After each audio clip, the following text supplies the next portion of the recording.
السلام علیکم خواتین و حضرات، آج میں اپنے گفتگو کی چھٹی قسط آپ کے سامنے پیش کر رہا ہوں، جس کا پانچویں قسط کا جو خلاصہ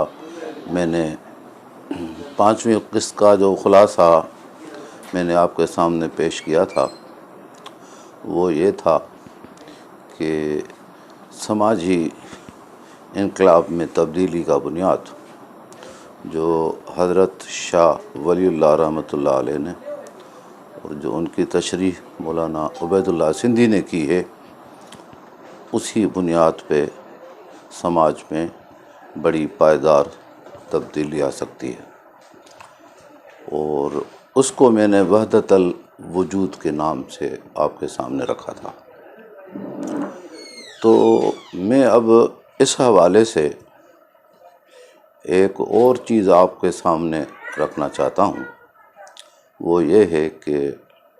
اسلام میں جو وحدت الوجود کا فلسفہ ہے، اس کے پس منظر میں دو چیزیں ہیں۔ ایک چیز تو اسلام کا جو توحید کا فلسفہ ہے، جس پہ کسی حد تک دنیا کے دو بڑے مفکروں نے باتیں کی ہیں، جو اس انداز سے مذہبی انداز سے تو نہیں کی ہیں، ان پہ کبھی گفتگو کروں گا۔ ان کے نام ہیں ایک مسٹر ہیگل اور دوسرے ہیں کامریڈ کارل مارکس، جس کے متعلق سبط حسن صاحب نے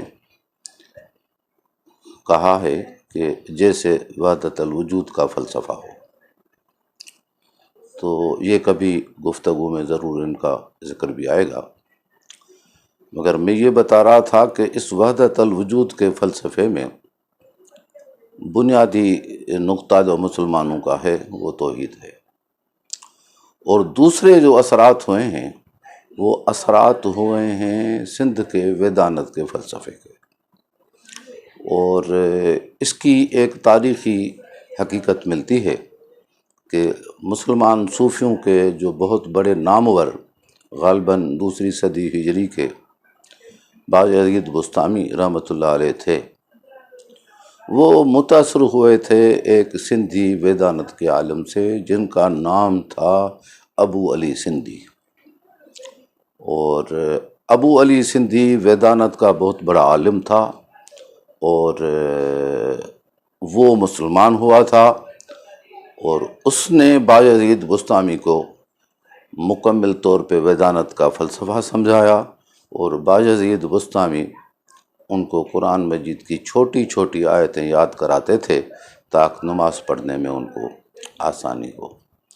تو وہی باجید بستامی کا جو فکر ہے وہ مسلمانوں کے توسط سے جب اسپین میں پہنچا تو وہاں ابن العربی متاثر ہوتے ہیں، اور اس کے بعد ابن العربی کے توسط سے وہ میمون بن عبداللہ غالباً نام ہے یہودی عالم کا جو ان کے شاگرد تھے،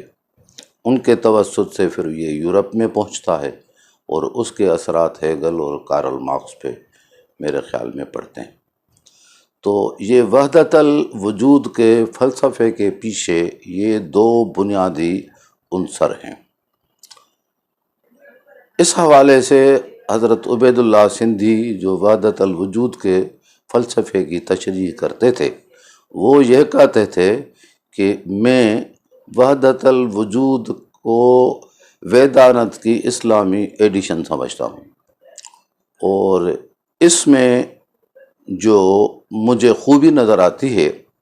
وہ یہ نظر آتی ہے کہ میں اس سے جو ہندوستان میں یا پوری دنیا میں جو مذاہب کا آپس میں تضاد پیدا کیا گیا ہے اس تضاد کو دفع کروں گا۔ اور ایک جگہ پہ تو جب وہ جلاوطنی سے واپس آئے تھے تو انہوں نے ایک مرتبہ اپنے خطاب میں کہا کہ اے ہندوستان کے عالمو، اس ویدانت کے فلسفے کو اپنا سمجھو، تمہارے سر شرم سے جھک جاتے ہیں کہ ان کو ہندوؤں کا فلسفہ سمجھتے ہو۔ مگر اس وقت ہاتھ مارو گے جب وہ یورپ سے آپ کے پاس آئے گا تو پھر آپ اس کو اپنا سمجھنا شروع کرو گے۔ تو اب عجیب اتفاق ہے، وہی یورپ ہمیں پیسے دے رہا ہے یہاں پر کہ صوفیزم کا بڑھاؤ کریں اور مذہبی رواداری کو پیدا کریں۔ مختلف این جی اوز کو کروڑوں روپے ملتے ہیں اس فنڈ کے لیے تاکہ وہ یہاں پر جو ہے وہ اس صوفیزم کو اور مذہبی یگانگت کو اور رواداری کو جو ہے وہ بڑھوتری دیں۔ تو یہ عجیب بات ہے حضرت سندھی کی جو انہوں نے اس فلسفے کے حوالے سے کہی تھی۔ اور اب میں بنیادی نقطے پہ آتا ہوں کہ اس فلسفے کی ضرورت کیوں ہے، کہ اسی حوالے سے سماج میں کوئی تبدیلی آ سکتی ہے۔ تو میں سمجھتا ہوں کہ انسانی سماج جو ہے اس کو ترقی کرنے کے لیے آزادی کی ضرورت ہوتی ہے۔ جب تک انسان آزاد نہیں ہوتا، اس کی سوچ آزاد نہیں ہوتی، تب تک انسان کوئی ترقی نہیں کر سکتا۔ کتنا فرانس فینن نے سچ کہا تھا کہ آزادی مظلوم افراد کے محکوم آزادی محکوم افراد کے اخلاقی نشو و نما میں نہ صرف قابل ذکر کردار ادا کرتی ہے بلکہ ان کے وقار میں بھی اضافے کا باعث بنتی ہے۔ میں سمجھتا ہوں کہ یہ بنیادی طور پہ آزادی کی خصوصیت ہے کہ اس میں انسان کے اندر نفسیاتی طور پہ ایک بہادری، ہمت اور با اخلاق کردار پیدا ہونا شروع ہوتا ہے، اور وہی با کردار انسان اس سماج میں تبدیلی لاتا ہے۔ اس پہ پھر مجھے دو دانشوروں کی گفتگو یاد آتی ہے کہ ایک تو ٹالسٹائے نے کہا تھا کہ بہت ہی اچھا سوشلسٹ کیسے بنایا جائے، تو سندھ کے ایک بڑے دانشور سوبھو گیان چندانی نے جو کمیونسٹ پارٹی سے منسلک تھے، انہوں نے کہا تھا کہ سب سے پہلے اچھا انسان کیسے بنایا جائے، اور اچھا انسان ہی ایک اچھا سوشلسٹ بن سکتا ہے۔ اور اسی حوالے سے حضرت سندھی رحمۃ اللہ علیہ نے کہا تھا کہ سب سے پہلے انسان کو ایک ایسے فکر کی ضرورت ہے جو انسان کو ذہنی آزادی دلائے باہر کے توہمات سے اور باہر کے گندی رسومات سے۔ اور انہوں نے قرآن مجید کے حوالے سے یہ کہا تھا کہ اس انقلاب کی جو بنیاد ہے وہ سورۃ اخلاص ہے۔ قل هو اللہ احد اللہ الصمد لم یلد ولم یولد ولم یکن لہ کفوا احد۔ وہ جو توحید کا فلسفہ ہے وہ ہی انسان کو آزادی دلا سکتا ہے۔ اس پہ پھر کبھی بحث کریں گے کہ انسان کو توحید کے حوالے سے کس طرح سے چھٹکارا مل سکتا ہے۔ تو سماج میں بیسیکلی جب ایک اچھا انسان اور اچھا باکردار انسان پیدا ہوتا ہے تو پھر سماج پہ اس کا غلبہ قائم ہونا شروع ہو جاتا ہے، اور پھر جب سماج میں اس کا غلبہ ہوتا ہے تو ایک تنظیم شکل میں آتی ہے، اور وہی تنظیم پھر اپنی قومی انقلاب پیدا کرتی ہے جو آگے چل کر دنیا کے لیے ایک مثال بن سکتی ہے۔ اسی حوالے سے حضرت سندھی رحمۃ اللہ علیہ نے کہا تھا کہ سب سے پہلے فکری غلبہ ہونا چاہیے جو سورۃ اخلاص میں ملتا ہے،